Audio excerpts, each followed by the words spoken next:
കുറച്ച് കാലം മുമ്പ് പൊങ്കാല പോയൊരു ചേച്ചി ഒരു 3-4 ദിവസം മുമ്പ് ഒരു വീഡിയോ ആയിട്ട് വന്നു. വീഡിയോ സിമ്പിളാണ്.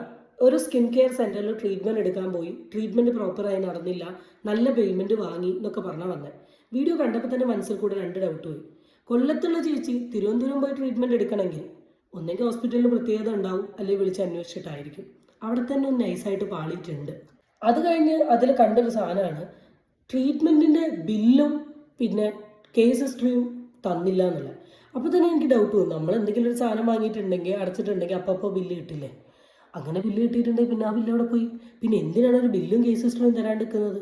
അങ്ങനെ അതിനെക്കുറിച്ച് ആലോചിച്ച് സംശയിച്ച് ഞാനൊന്ന് ഗുരുവായൂർ പോയി 2 ദിവസം കഴിഞ്ഞ് വന്നപ്പോഴേക്ക് ദേവ് ഡീകോഡ് എന്ന് പറയുന്ന യൂട്യൂബറിൻ്റെ ചാനലിൽ ഒരു കണ്ടന്റ് വന്നു. എടുത്ത് നോക്കിയപ്പോഴല്ലേ മനസ്സിലായ കഥ മാറ്റി പറഞ്ഞതാണ്. 8 മാസമായിടാ ട്രീറ്റ്മെൻറ്റ് എടുക്കുന്നത്. ഇത്ര കൊള്ളില്ലാത്ത സ്ഥാപനമാണെങ്കിൽ ആരെങ്കിലും പോയി 8 മാസം ട്രീറ്റ്മെൻറ്റ് എടുക്കുമോ? കൊളാബ് ചോദിച്ചപ്പോൾ അവർ കൊളാബ് തന്നില്ല, അതിന് ശേഷമാണ് പ്രശ്നം തുടങ്ങിയത് എന്നാണ് ആ ഓഡിയോയിൽ പറയുന്നത്. ആവശ്യത്തിൽ അധികം കൊളാബ് നിങ്ങൾക്കില്ലേ? തിരിഞ്ഞാലും വളഞ്ഞാലും ഒരു 10-100 സൺസ്ക്രീനും പിന്നെ അത് ഇത് മറ്റേത് മറിച്ചേത് അത്ര കൊളാബ് ഉണ്ടായിരുന്നു. പിന്നെ അവിടെയൊക്കെ പോയി കൊളാബ് ചോദിക്കണമായിരുന്നോ? ഇനി എന്തൊക്കെയാണെങ്കിലും മുഖത്ത് എന്തോ ഒരു പാട് വന്നുകൊണ്ടാണ് പോയി കാണിച്ചതെന്നാണ് പറഞ്ഞത്. പാടിന് റീസൺ സ്റ്റിറോയിഡ് ക്രീം യൂസ് ചെയ്തുകൊണ്ടാണ്. ഒരുപാട് ക്രീം പ്രൊമോട്ട് ചെയ്യുന്ന നിങ്ങൾക്ക് ഫേസിൽ പാട് വരുമ്പോൾ എന്താ ക്രീം വയ്ക്കേണ്ടതെന്ന് അറിയില്ലേ? ഈ പ്രൊമോട്ട് ചെയ്യുന്ന ഏതെങ്കിലുമൊക്കെ ഒന്ന് വാങ്ങി ട്രൈ ചെയ്താൽ പോരെ? എന്തായാലും ഫുൾ വീഡിയോ അപ്ലോഡ് ചെയ്തിട്ടുണ്ട്, എല്ലാവരും ഒന്ന് പോയി കണ്ടു നോക്കും.